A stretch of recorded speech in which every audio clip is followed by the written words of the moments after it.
नहीं, बात यह है कि हमारे साथ लंबे समय से अत्याचार अन्याय हो रहा है। हमारे साथ का मतलब हमारे हिंदू समाज के साथ।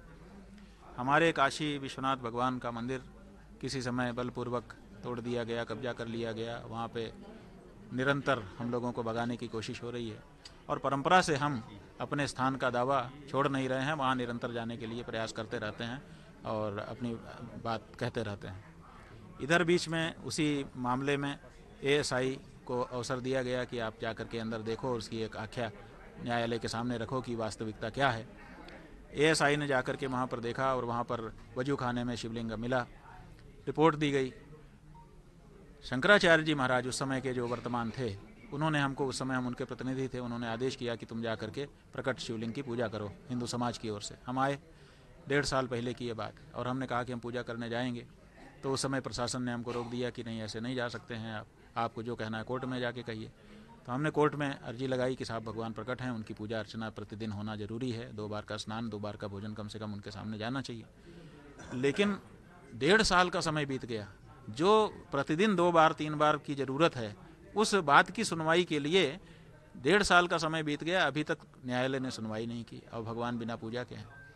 अब प्रतीक पूजा तो हम लोग रोज़ कर रहे हैं अपने अपने स्थान पर, लेकिन मन का संतोष नहीं होता है। तो हमको लगा कि हम काशी आए हैं तो चल करके कम से कम जो घेरा बना दिया गया है शिक्षा लगा करके, उसके बाहर ही बाहर, जहाँ सब लोग आम लोग जाते हैं, वहीं जा करके एक परिक्रमा करेंगे। परिक्रमा करके दूर खड़े होकर भर नज़र अपने भगवान के मंदिर को जिस भी हालत में है निहारेंगे और वहीं से प्रणाम करके तब वापस आएंगे। तो अब उतना भी करने से हमको रोका जा रहा है, यही हमारी पीड़ा है। तो आज रोक दिया है आपको? हमको रात 2 बजे से ही पुलिस लगा करके मठ में नज़रबंद कर दिया गया। और अभी जब हम समय पर 3:18 पे यहाँ से निकल रहे थे तो भारी पुलिस बल ने हमको रोक दिया।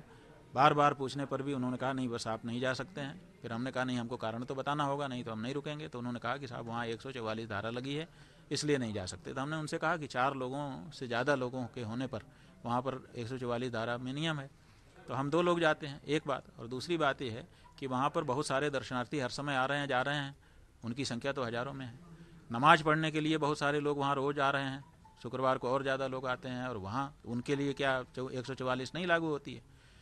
और अगर आप 144 धारा का हवाला दे रहे हैं तो फिर हम ऐसा करते हैं कि हमको 2 लोगों को जाने दीजिए, बाकी लोगों को रोक लीजिए। तो उन्होंने कहा कि नहीं, 2 लोगों के लिए भी लिखित अनुमति की ज़रूरत होती है। जहाँ पर 144 धारा होती है वहाँ जाने के लिए अनुमति की ज़रूरत है। तो आप अनुमति के लिए आवेदन करिए, सूचना मात्र से काम नहीं चलेगा। तो हमने कहा ठीक है, अगर ऐसा कानून है तो वो भी हम करते हैं। तो अभी हम अनुमति के लिए पत्र बना करके भेज रहे हैं। फिर जैसा उनका जवाब है, बताया कि अनुमति हमने तुरंत कागज़ टाइप करवा दिया, तुरंत उनको दे रहे थे। उन्होंने कहा नहीं, हम इसको रिसीव नहीं करेंगे, आप जाइए अमुक कार्यालय में जाइए, वहाँ करिए। माने टालना चाहते हैं। तो कोई बात नहीं है, कब तक टालेंगे, आखिर तो समय तो बीत ही जाता है। तो हम वहाँ कार्यालय में भेज कर रिसीव कराएंगे और फिर वहाँ से जवाब की प्रतीक्षा करेंगे। कारण जो बताया जाएगा उसके आधार पर आगे का निर्णय लेंगे।